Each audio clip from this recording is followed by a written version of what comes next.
Have you created a 3D art that simply just doesn't look believable and you keep pasting objects onto other objects without actually building a world? Let me show you a simple solution. My name is Jose Vega and I've been working as a senior environment concept artist for over a decade in the video game, animation, and movie industries as well. And so this video is from one of my sessions, one-on-one mentorship program that I normally run, and this student sort of identified this problem with his work, and I try to give the student a simple solution and framework to make his work a little bit more believable. Let's check the video out. I would think of ways to incorporate that a little bit more, because when you're thinking about, oh, this looks like a sticker on top, right? When you have two different elements that are joined together, right? Or for example, like when you have a tree and then you have the ground, right? So a tree goes into ground, right? And so you've seen a lot of sometimes images where the tree and the ground, there's like this. Let me see if I can draw it actually.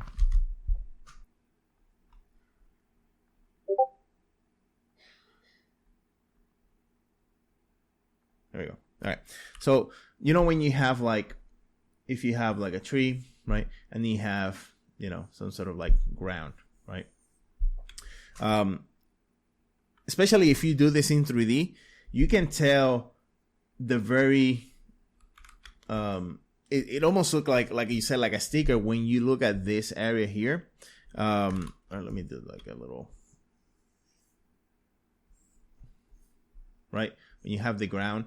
And so whenever you have two things, right? So this is one, this is two, ground and tree, or, you know, a piece of architecture or something, you have to think about the intersection of it, right? In order to make it more, especially if it's an organic thing like nature, you have to think about the intersection and how you can do layers to sell the idea that it looks more believable, right? And so if I have and I'm doing this with something way more organic, right? If I have a tree here, it's not enough for me to just have the ground and the tree, right? I need to put little rocks. I need to put grass that grows in here, right? Maybe some vines or whatever the case, right? Maybe some flowers, right? And so all that layering of all those different things is going to make it look more believable. Now, this is obviously different from when you do something that is handmade, like an architecture or something built like sci-fi or something like that. But we have to think about how things are connected, because if we were actually building this in real life, we have to follow a process for it to work in real life. And so we have to bring that visually into our designs. And so in some of these,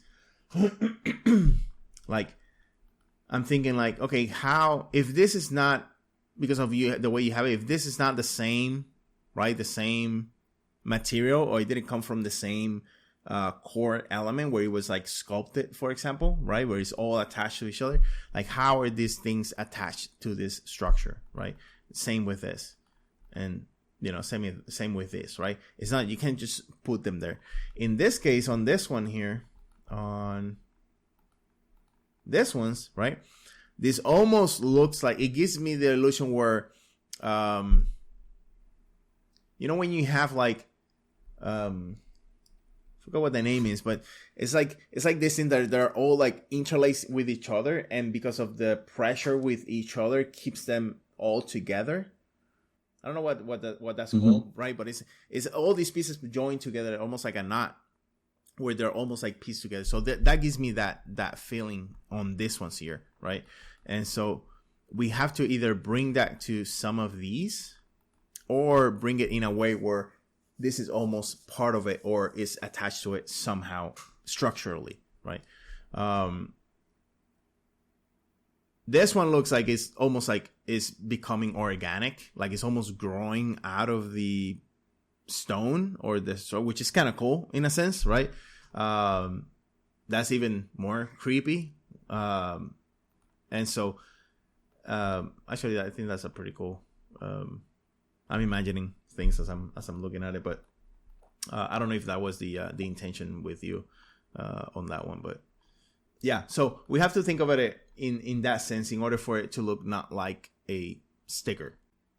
And so thinking about the intersections and how these objects interact with each other at that line is really, really important to make your artwork look more believable. Now, this is just a simple problem that I try to solve during the session over this one-on-one mentorship. And this is a program that I run for 90 days one-on-one with you, customized just for you to work on whatever it is that you need work with. And so I customize with you this program. I meet with you every week and we work together for 3 months. And so if you're interested in that, make sure that you check the link down below. And if you have any questions about this, feel free to leave them in the comment section below. See you in the next one.